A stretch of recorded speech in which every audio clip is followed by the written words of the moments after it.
Following unconfirmed reports that the UK Ministry of Defence was considering plans to buy the F-35A fifth-generation fighter jet and nuclear gravity bombs to restore its air-launched nuclear strike capability, Defense Secretary Maria Eagle confirmed for the first time on June 9 that the purchase was expected to take place. Responding to a parliamentary question from Conservative MP Andrew Snowden, Eagle stated that under the new Strategic Defense Review, there would be a shift to a new mix of F-35Bs and F-35As, suggesting that this could dilute the number of F-35Bs planned. The Strategic Defense Review specifically stated, more F-35s will be required over the next decade. This could be a mix of F-35A and B models as military requirements dictate that they deliver greater value for money. The F-35B was previously acquired for its unique short takeoff and vertical landing capability, allowing it to be deployed from Queen Elizabeth-class aircraft carriers,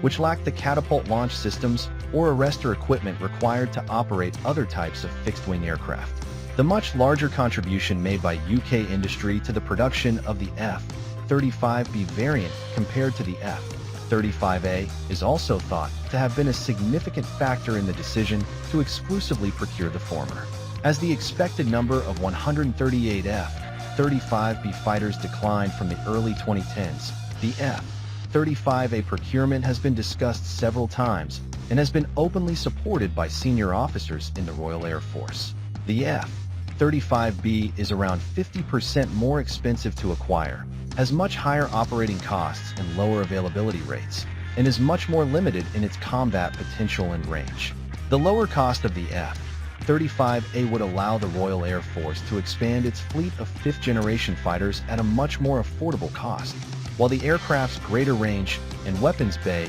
make it much more suitable for conducting nuclear strikes. It remains to be seen whether the MOD plans to develop an indigenous nuclear-grade gravity bomb for the F-35A, as Israel has reportedly done for its own stealth fighter, or whether the UK will sign a nuclear sharing agreement with the United States. The current nuclear sharing agreement with NATO members Belgium, the Netherlands, Germany, Italy, and Turkey allows their forces to use American nuclear warheads stationed on their territory in the event of a major conflict.